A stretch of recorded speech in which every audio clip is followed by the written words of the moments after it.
شوہر کی اطاعت کن چیزوں میں ضروری ہے؟ میں نے ایک حدیث سنی ہے کہ رسول اللہ صلی اللہ علیہ وسلم نے فرمایا، اگر شوہر بیوی کو حکم دے کہ یہ پہاڑ ہلاؤ تو اسے چاہیے کہ جا کر پہاڑ کو دھکا لگائے۔ یعنی اس حد تک شوہر کی فرما برداری کا حکم دیا گیا ہے۔ میرا یہ سوال ہے کہ اسلام میں جو چیزیں حرام قرار دی گئی ہیں، اگر اس میں شوہر عورت کو حکم دے اور عورت اس کا حکم نہ مانے، اسی طرح اسلام نے کوئی چیز جائز قرار دی ہے جیسے کھانا پینا یا سونا یا جاگنا یا رشتہ داروں سے ملنا، اگر شوہر ان چیزوں میں سے کسی کے بارے میں حکم دے کہ آپ والدین کے پاس نہ جاؤ یا میری مرضی سے سو اور جاگو بغیر کسی وجہ کے، تو ان چیزوں کے بارے میں کیا حکم ہے؟ یہ جو آپ نے حدیث بیان کی ہے نا کہ پہاڑ کو حکم دے کے ہلاؤ، تو میرے علم میں ایسی کوئی روایت نہیں ہے، کوئی ایسی حدیث نہیں ہے۔ باقی یہ کہ شوہر بیوی پر لازم ہے کہ شوہر کی اطاعت کرے۔ اطاعت ناجائز باتوں میں نہیں ہوگی، پہلے تو یہ سمجھ لیں۔ شوہر کہتا ہے پردہ نہیں کرو تو پھر بیوی پر لازم نہیں ہے کہ وہ پردہ نہ کرے، بلکہ اس پر لازم ہے کہ وہ پردہ کرے۔ باقی جائز چیزوں میں شوہر کی اطاعت، ان جائز چیزوں میں جن میں اگر اطاعت نہ کی جائے تو شوہر کے جو بنیادی حقوق ہیں ان حقوق میں کمی واقع ہو رہی ہو، تو پھر شوہر کی اطاعت ان چیزوں میں واجب ہوگی۔ خامخواہی کی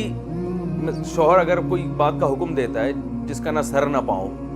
بلا وجہ، تو پھر اس میں عورت پر شوہر کی اطاعت واجب نہیں ہے۔ اس کی مثال ایسے ہے جیسے حدیث میں آتا ہے کہ عورت نفلی روزہ رکھے شوہر کی مرضی سے۔ وجہ کیا ہے؟ بھئی ہو سکتا ہے شوہر دن میں زوجہ کے قریب جانا چاہتا ہو، شوہر کی خواہش ہو کہ میں زوجہ سے ہم بستری کروں گا، لیکن روزے کی وجہ سے وہ نہ کر پائے، تو شوہر کا اس میں ایک حق مارا جا رہا ہے، اس میں ایک حق ضائع ہو رہا ہے۔ تو جب شوہر گھر پر ہو تو نفلی روزے سے روک سکتا ہے، اس لیے فقہا نے لکھا ہے، کیونکہ شوہر ہو سکتا ہے دن میں زوجہ کے قریب جانا چاہتا ہو، لیکن شوہر اگر سفر میں ہو تو فقہا کہتے ہیں پھر وہ بیوی کو نفلی روزے سے نہیں روک سکتا، اس لیے کہ اب اس کے روزہ رکھنے نہ رکھنے سے تمہیں کیا نقصان ہو رہا ہے۔ تو اس سے ایک اصولی بات سامنے آتی ہے کہ خامخواہ کی پابندیاں جن میں شوہر کا کوئی نقصان نہیں ہے تو بیوی پر لازم نہیں ہے ان پابندیوں کو فالو کرے۔ وہ پابندیاں کہ جن کو فالو نہ کرنے سے شوہر کا نقصان ہو رہا ہے، کوئی حق مارا جا رہا ہے اس کا، پھر ان پابندیوں پر وہ لازم ہے کہ مثال کے طور پر عورت نفلی روزے رکھ رہی ہے اتنی زیادہ کہ وہ کمزور ہو رہی ہے، بچے نہیں پال پا رہی صحیح طرح سے، اس میں شوہر کا نقصان ہے، بھائی اس کے بچے ہیں، آپ اس کی کیئر نہیں کر رہی ہو، پھر یہاں عورت پر نفلی روزہ اس بیس پر بھی چھوڑنا لازم ہوگا شوہر کے کہنے پر۔ وہ دیکھ رہا ہے بھائی کمزور ہو رہی ہے اور پھر دوائیں تو میں نہیں کھلانی ہے اس کو، بچے نہیں پال پا رہی ہے صحیح طریقے سے، یا وہ اتنا زیادہ والدین کے گھر جا رہی ہے جس کی وجہ سے شوہر کی اپنی جو ازدواجی زندگی ہے وہ ڈسٹرب ہو رہی ہے۔ وہ جب بھی آفس سے آتا ہے بیگم صاحب اماں کے یہاں گئی ہوئی ہیں، تو ظاہر ہے شوہر چاہتا ہے، جو نیک میاں ہیں جو میرا بیان سن رہے ہیں ان کی بات کر رہا ہوں، وہ جب گھر آتے ہیں تو وہ چاہتے ہیں بیگم صاحبہ ہوں، مسکراہٹیں بکھیر رہی ہوں ہمارے سامنے، اور جو دن بھر کی تھکاوٹ ہے ہم جب بیگم سے گپ شپ لگائیں اچھی اچھی باتیں وہ ہماری تھکاوٹ دور کریں گی، اور میاں صاحب جیسے ہی گھر آئے تو پتہ چلا بیگم صاحبہ تو اماں کے یہاں گئی ہوئی ہیں۔ تو ایسی چیزوں میں کیونکہ واقعی شوہر کو ایک تکلیف کا سبب ہے یہ چیز، تو شوہر پابندی لگا سکتا ہے کہ آپ اماں کے گھر نہیں جاؤ گی، لیکن اتنی پابندی کہ جو قطع رحمی میں آ رہی ہو وہ جائز نہیں ہے۔ کیا مطلب کبھی بھی نہ جانے دے؟ یہ غلط ہے۔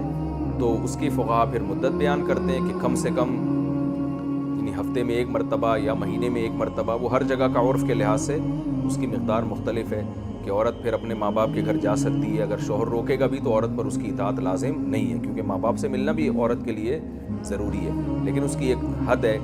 تو یہ جو اصول اور ضابطے کی باتیں میں آپ کے سامنے پیش کر رہا ہوں نا، اصولی بات یہ کہ گھر ان قوانین سے چلتا نہیں، ان میاں بیوی کا جو رشتہ ہے نا وہ ان اصول اور ضابطوں سے نہیں چلتا، وہ آپس کی انڈرسٹینڈنگ سے چلتا ہے۔ تو جہاں اختلافات ہوں گے وہاں تو قانون کو حکم بنایا جائے گا، جہاں میاں بیوی میں اختلافات ہو رہے ہیں وہاں تو پھر یہی فیصلہ کیا جائے گا کہ قانون کی روشنی میں کون صحیح ہے کون غلط ہے۔ لیکن اصولی طور پر اگر گھر کوئی چلانا چاہتا ہے تو مرد کو چاہیے وہ اپنا ظرف بڑا رکھے، بھائی اپنے اماں کے گھر ہی جا رہی ہے نا، ہاں یہ نہیں کہ روز ہی جانا شروع ہو جائے، تو چلو یار ہفتے میں ہر ہفتے میں ایک کے بجائے 2 دن چلی جاتی ہے تو مرد تھوڑا سا ظرف بڑا رکھ لے، اور عورت بھی تھوڑا سا اپنے میاں کا خیال کر لے کہ بھائی اس کو بار بار جانا پسند نہیں ہے تو میرا کتنا اچھا میاں اللہ نے مجھے دے دیا جو ہر وقت چاہتا ہے کہ میں اس کے پاس بیٹھی رہوں. ایسے میاں تو مارکیٹ میں آج کل میں کہتا ہوں کہ ریٹیل پہ بھی نہیں مل رہے, ہول سیل تو دور کی بات ہے. تو وہ یہ سوچ کے کہہ لے کہ بھائی ٹھیک ہے یہ اطاعت مجھ پر لازم نہیں ہے لیکن میں کر لوں تو ثواب ہی ملے گا. تو اس طرح سے اگر وہ کریں گے نا کہ مرد اپنا حق چھوڑے اور عورت شوہر کی جو اطاعت لازم بھی نہیں ہے وہ بھی کرے تو پھر محبت سے گھر چلتا ہے. اور اگر حقوق کی کھینچا تانی لگی رہتی ہے تو عام طور پر پھر گھر چلتا ولتا نہیں ہے. یہ حقوق جو فقہاء نے بیان کیے ہیں نا یہ جب اختلاف ہو لڑائی ہو اس وقت کے لیے بیان کیے.